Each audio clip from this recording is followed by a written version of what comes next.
আগুন লাগলো দোতলায়, অথচ প্রাণ হারালো ৫-৬ তলার পরিবার। না নিচে নামতে পারছে, না উপরে গিয়ে আশ্রয় নিতে পারছে। জানালা দিয়ে হাত বাড়িয়ে বাঁচার আকুতি জানাচ্ছে। দ্রুত দমকল বাহিনী এলো, উদ্ধারও হলো, কিন্তু নিঠোর প্রাণহীন দেহ।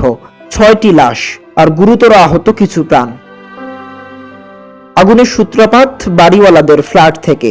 তারা সহজেই ফ্ল্যাট থেকে বেরিয়ে নিচে চলে যেতে পারেন, অথচ উপরের ফ্লোরের ভাড়াটিয়ারা ছাদে কোনোভাবে যেতে পারলে প্রাণে বেঁচে যেতে পারত। পাশাপাশি লেগে থাকা ভবনগুলো এক ছাদ থেকে অন্য ছাদে যাওয়ার যেত। উদ্ধার হওয়ার আগ পর্যন্ত ওই ছাদেই মুক্তভাবে শ্বাস নিতে পারত। যারা অগ্নিকাণ্ডের ধোঁয়া কখনো ফুসফুসে নিয়েছেন তারাই শুধু বুঝবেন এর ভয়াবহতা কতটা ভয়ঙ্কর। বাড়িওয়ালারা ছাদের চাবি ভাড়াটিয়াদেরকে কেন দেয় না, কেন বন্ধ রাখে? আমি তাদের জায়গায় নিজেকে যদি রাখি তাহলে বলবো, ছাদ বন্ধ না রাখলে অনেক সময় চোর ছাদের মধ্যেই সহজে ভবনে ঢুকতে পারে। ছাদে অনেক সময় চ্যাংরা ভাড়াটিয়া দলবল নিয়ে সিগারেট, নেশাপানি, আড্ডাবাজি, আবার কেউ কেউ মেয়ে বান্ধবীদের এনেও অসামাজিক কার্যক্রম করে। এইসব কারণেই বাড়িওয়ালাদের এইসব যুক্তিতে ছাদ বন্ধ রাখার কঠিন সিদ্ধান্ত নিয়ে থাকেন। কিন্তু দেখুন, এসব কিন্তু বন্ধ ও নিয়ন্ত্রণও কিন্তু সম্ভব। এসব কিছুর চেয়ে একটি বড় মানুষের জীবনের মূল্য সবচেয়ে বেশি।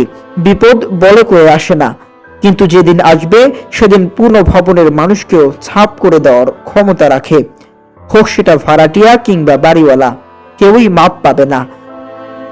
আচ্ছা, একটা সিসি ক্যামেরার দাম কত? মাত্র ২৫০০ টাকায় একটি সিসি ক্যামেরা কিনতে পাওয়া যায়। আপনি ছাদে একটি সিসি ক্যামেরা লাগান, ছাদের দরজা তালা না মেরে বাইরে থেকে সিটকিনি দিয়ে রাখুন, ভাড়াটিয়াদেরকে কড়া নির্দেশ দিয়ে রাখুন, আপনাদের অনুমতি ছাড়া কিংবা সন্ধ্যার পর আর কেউ ছাদে যেতে পারবে না। ব্যাস, এই নিয়মটুকু করা কি খুবই কঠিন? কোনো ভাড়াটিয়ার ক্ষমতা আছে বাড়িওয়ালার এই নির্দেশ অমান্য করার? করলে সিসিটিভি ক্যামেরায় ধরা পড়ে যাবে, সাথে সাথে বাড়িওয়ালার ফোনে নোটিফিকেশন আসবে। নিয়ম অমান্য করলে ভাড়াটিয়াকে নোটিশ দিয়ে বের করে দিবেন। কিন্তু এতটুকু নিয়ম শিথিল করার কারণেই, আপনার ভবনে বাস করার কারণেই বাড়িওয়ালা কিংবা ভাড়াটিয়ার পরিবারের মানুষগুলো জীবন বেঁচে যেতে পারত। প্রায় সময় যখন বিছানায় ঘুমাতে যাই, চোখ বন্ধ করে চিন্তা করি, আচ্ছা মাঝরাতে আগুন লাগলো কিংবা ভূমিকম্প হলে কি করব? ছাদে যেতে পারবো না, তালা মারা। নিচে যেতেও পারবো না যদি নিচের ফ্লোরে আগুন লাগে। আবার কোনোভাবে যদি নিচেই যাই, দারোয়ান দরজা বন্ধ করে রাখে, তাহলে কিভাবে বের হব? এসব সমস্যার সমাধান ঠিকই রয়েছে।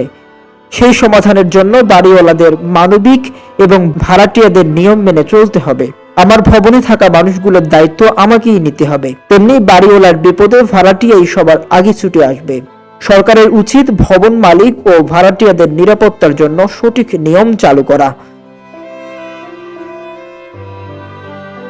একজনের ২ বছরের শিশু সন্তান ও স্ত্রী সহ প্রাণ হারিয়েছেন, অন্যদিকে আরেক পরিবারে প্রাণ হারিয়েছেন বাবা, ছেলে আর ভাতিজি। ময়মনসিংহে পাশাপাশি ৩টি কবর খোঁড়া হচ্ছে। হারিস উদ্দিন, তার ছেলে ও ভাতিজির কবর। কুমিল্লাতেও হয়তো রিজভী ও তার স্ত্রী ও ছোট রিশাদকে পাশাপাশি শায়িত করা হবে। এমন নিষ্ঠুর নির্মম নিয়তি মহান আল্লাহ তাআলার আর কোনো পরিবারকে না দিক। আল্লাহ তাআলা আমাদের পরিবারকে রক্ষা করুন।